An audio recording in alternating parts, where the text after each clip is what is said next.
In addition to threats to our food supply, increases in arthropod vector spread and urbanization of the world's population increases the likelihood that future pandemics will be harder to control. Arguably, the CDC, the FDA, and the WHO all have failed badly at dealing with SARS-CoV-2. As a practicing infectious disease physician, do you think that some significant changes in these agencies can be made that will adequately prepare us for future pandemics? Or do we have to create a new global infrastructure that can enable us to respond rapidly and effectively to these threats? I mean, I think there are two issues here. These agencies have failed us badly, but they have failed us badly in great part because we have underinvested in public health. So if we simply did not have the agencies we needed to respond to the threat that we had. So it's a little bit like saying, you know, I went to compete at the Indianapolis, 500, and my BW bug failed me badly. Well, it was not the right car for that kind of race, right? You didn't have the right equipment to be where you were. Now, this is in a way what has happened. We have underinvested in public health. And Bill Foege says something that is absolutely true.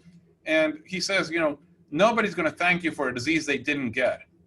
So we don't value public health, and maybe something that can happen out of this is we can value public health and have, the question is not do we need different agencies, but what kind of investment do we need to have, and what kind of resources do we need?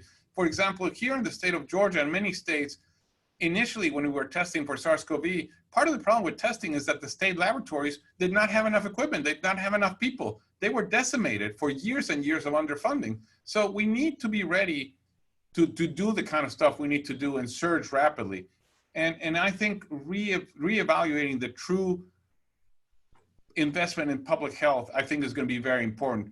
The second thing is, I think is going to be to really rethink the global governance and architecture, right? And how do we ensure better cooperation? We were seeing this happening in China, and we were all watching it, and we were all reading about it, and somehow we thought they were going to be controlled by the Chinese, and the Chinese thought they were going to control it by themselves. It's when many times when the WHO and the US and others offered to go help the Chinese said, no, we're fine. And they weren't fine. And it's clear that they weren't fine. So international collaboration and cooperation needed to happen so much earlier. WHO took a long time declaring this a public health emergency of international concern. I mean, a lot of things just didn't happen the right way. And clearly understanding this is gonna allow us to do a better job later. But I hope that one of the most important things we do is, I think we need to get rid a little bit of our nationalistic view and saying, oh, I know how to do it right. We really need a true recognition of all the things we all did wrong and start from there and say, okay, what were the mistakes across the way that allowed this to happen the way it has? I will say honestly myself, I didn't think this was going to be this severe when I started seeing the first cases happening in China or even in Europe, right?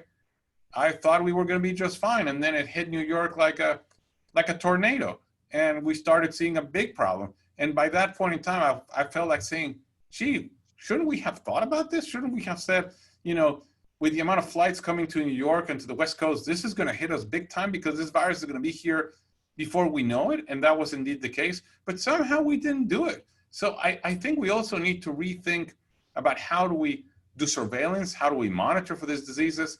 And the last thing, Dennis, is I think we need to really take climate change seriously, because a lot of these diseases is happening because of climate change.